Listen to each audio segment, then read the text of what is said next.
Hello అండి. అందరికీ నమస్తే. నేను సుపర్ణ. సుపర్ణ ఫ్లేవర్స్‌కి అందరికీ స్వాగతం. దీపావళి అంటేనే స్వీట్స్ పండగ కదా! ఈ దీపావళిని మరింత ఎంజాయ్ చేయటానికి మనం ఈరోజు లడ్డూ తయారు చేసుకోబోతున్నాం. తొక్కుడు లడ్డు అండి. ఇది దీపావళి స్పెషల్ అనమాట. అమ్మో! తొక్కుడు లడ్డూనా అనుకోకండి. ఈ తొక్కుడు లడ్డూని ఇప్పుడిప్పుడే వంట నేర్చుకుంటుంటారు చూడండి.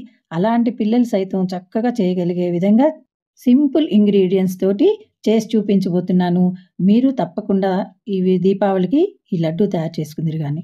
దీనికోసం మనకు కావాల్సినవి ఒక గ్లాసు పంచదార, అదే సైజులో ఉన్న గ్లాస్‌తో శనగపిండి, ఆయిలు, ఇలాచీ పౌడర్, నెయ్యి, కొన్ని కాజులు. వీటిని రెడీ చేసి పెట్టుకున్నామంటే మనకి ఈజీగా చేసేసుకోవచ్చు. ముందుగా ఒక గిన్నె తీసుకొని అడుగు మందంగా ఉండాలండి గిన్నె. పాకం పట్టినప్పుడు అడుగంటకుండా అడుగు మందంగా ఉన్న గిన్నెలోకి మనం తీసుకున్న పంచదారని పోసేసుకొని, అందులో ఒక పావు గ్లాసు వరకు నీళ్లు పోసేయండి. ఇది మన ప్రాసెస్ అంతా అయ్యేలోపు కొంచెం కరుగుతూ ఉంటుంది. దీన్ని పక్కన పెట్టేసుకొని, మనం ఒక గ్లాస్ శనగపిండి తీసుకున్నాం గదా! 2 ఒకే గ్లాసులండి ఇవి.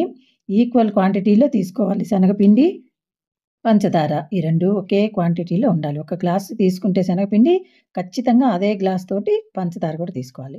ఇప్పుడు మనం తీసుకున్న శనగపిండిని కొంచెం కొంచెం నీళ్లు పోసుకుంటూ మనం జంతికలకు కలుపుకుంటాం చూడండి. ఆ పిండిలాగా కలుపుకోండి.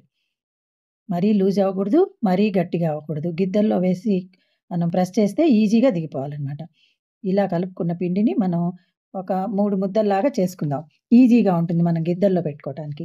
నేను శనగపప్పు పట్టించుకున్నానండి. అందుకని శనగపిండి కొంచెం జిగురు జిగురుగా ఉంటుంది. స్వీట్స్‌కి శనగపప్పు పట్టించుకుంటేనే శనగపిండి బావుంటుందండి.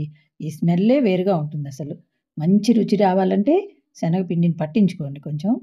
ఇప్పుడు ఈ గిద్దల్ని గ్రీజ్ చేసుకుందాం. శనగపిండి కొంచెం అతుక్కుంటూ ఉంటుంది గదా! అలా అతుక్కోకుండా ఉండాలంటే ముందు గిద్దల్ని గ్రీజ్ చేసి పక్కన పెట్టేసుకొని, బాండీ పెట్టేసి మనం తీసుకున్న నెయ్యిలో కొంచెం ఏసి జీడిపప్పు వేయించుకుందాం. దీనిలో జీడిపప్పు పెద్ద పని లేదండి. ఊరికే డెకరేషన్ కోసమే. ఇది ఆప్షనలు. కావాలంటే చేసుకోండి. లేదంటే దీన్ని స్కిప్ చేసేయొచ్చు. ఒరిజినల్‌గా ఈ లడ్డూకుండే స్మెల్ కానీ, రుచి గానీ అమోఘంగా ఉంటాయి. దీని ముందు ఈ డెకరేషన్‌లు అవి అసలేం పనిచేయవు. అవసరం లేదు.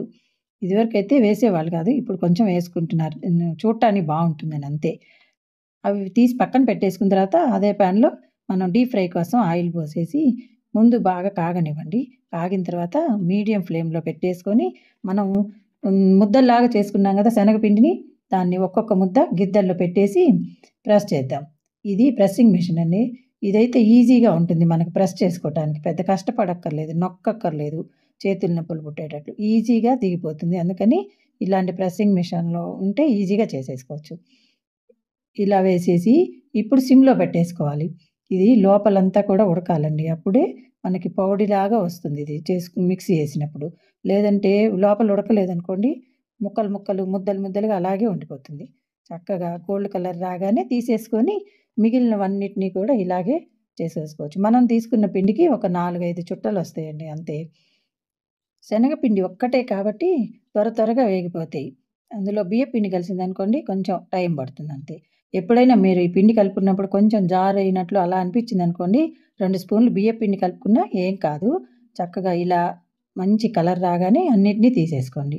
ఇవన్నీ పూర్తిగా చల్లారిన తర్వాత దీన్ని ఇలా మొత్తం ముక్కలు ముక్కలుగా చేసేసుకోవాలి. ఎందుకంటే మిక్సీ ఏసుకోవటానికి ఈజీగా ఉంటుందని అంతే. ఇలా ముక్కలుగా అన్నీ చేసేసుకొని దీన్ని పౌడర్ చేసుకోవాలిప్పుడు. మనం దీన్ని ఇలాగే బూందీ చేసుకొని కూడా చేసుకోవచ్చండి. బూందీ చూసేసి ఇలాగ దాన్ని మెత్తగా మిక్సీ పట్టుకొని అలా చేసుకున్నా కూడా తొక్కుడు లడ్డు బావుంటుంది. కానీ ఎప్పుడు ఎక్కువగా ఇదే చేస్తాం కాబట్టి మీకు ఇదే చూపిస్తున్నాను. ఈ కారపూసని కొంచెం కొంచెంగా తీసుకొని మిక్సీ జార్‌లోకి మెత్తగా పౌడర్ అయ్యేటట్లు మిక్సీ పట్టుకుందాం. చూసారా? ఇలా పౌడర్ అవ్వాలనమాట. ఇప్పుడు ఇది మొత్తం సాఫ్ట్‌గానే ఉంటుంది. కాకపోతే ఎక్కడన్నా చిన్న చిన్న పలుకులుంటాయేమోనని అనుమానంతో జల్లెడ పట్టుకుందాం. లేదు మొత్తం దీంట్లో ఏం పలుకులు లేవు అనిపిస్తే యాజ్ ఇట్ ఈజ్‌గా కలిపేసుకోవచ్చు పాకంలో.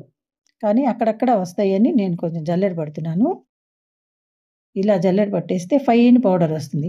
అసలు మనం లడ్డూ చేసేటప్పుడు ఎంత సాఫ్ట్‌గా ఉంటుందంటే తినేటప్పుడు గూడా అలా నోట్లో వేసుకోగానే జారిపోతుంది. అంత సాఫ్ట్‌గా వస్తాయి ఇలా జల్లెడ పట్టుకోవటం వల్ల. ఇలా 2 సార్లుగా జల్లెడ పట్టేసుకొని చివర్లో కొంచెం ఏదన్నా మిగిలితే దాన్ని వదిలేసుకోవచ్చు. ఆయిల్‌తో చేసింది గదండీ! కొంచెం దిగటానికి టైం పడుతుంది. మెల్లగా జల్లెడ పోసుకోవాలి. ఇప్పుడు ఫైన్ పౌడర్ వచ్చేసింది. దీన్ని పక్కన పెట్టేసుకొని మనం ఇందాక పంచదారలో నీళ్ళు పోసి పక్కన పెట్టేసుకున్నాం కదా, దాన్ని స్టవ్ మీద పెట్టేసి మీడియం ఫ్లేమ్‌లో ఉంచి తిప్పుకుంటూ ఉండాలండి. దీని మీద ఎప్పుడు ఒక కన్నేసే ఉంచాలండోయ్! ఎందుకంటే దీన్ని మనం అటు ఇటు చూసామంటే నిమిషంలో గట్టిపడిపోతుంది. అందుకని ఇలా కలుపుతూ చూసుకుంటూ ఉండాలి. మధ్య మధ్యలో కొంచెం ప్లేట్‌లో వేసుకొని చూస్తూ ఉండండి. మనకి తీగ పాకం వస్తే సరిపోతుంది. దీనికి ఏమి అరిసెల పాకంలాగా గట్టిగా రావాలి అలా ఏమి ఉండదు. అరిసెలు చేయటం కొంచెం కష్టంగానండి. ఇది చాలా చాలా ఈజీ. ఊరికే తీగ పాకం వస్తే సరిపోతుంది. ఇలా అన్నాం అనుకోండి మనం, ఇలా వస్తే చాలు అంతే. తీగ వచ్చేసిందంటే మనకి పాకం రెడీ అయిపోయినట్టే. ఇంకా ఇంతకన్నా ఎక్కువ అవసరం లేదు.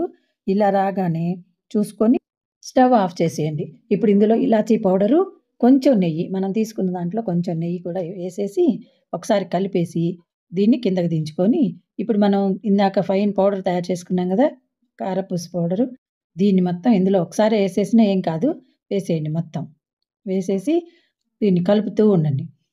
మొదట్లో మనకి కొంచెం పలచగా ఉన్నట్లు అనిపిస్తుంది.